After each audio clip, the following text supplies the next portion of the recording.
High বন্ধুরা, তোমরা কেমন আছো? আশা করি সবাই ভালো আছো।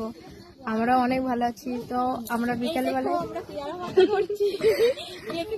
দেখো সবাই বসে আছি। এই দেখো আমাদের পেয়ারা মাখা রেডি। এই দেখো আমার মা পেয়ারা মাখা খাচ্ছে। হ্যালো বন্ধুরা, এই দেখো দর্শক পেয়ারা মাখা কত টেস্টি। তোমরা কেউ খাবে? যদি খেতে চাও কমেন্ট করো। কি টেস্টি বন্ধুরা, খাবা? চলে আসো। এই দেখো আমার বৌদি, এই দেখো তাওই মাসে খেতে বসেছে। আমার মাওই খাচ্ছে, আমার মা খাচ্ছে। একজন একটা বাটি হাতে করে নিয়ে চলে গেছে।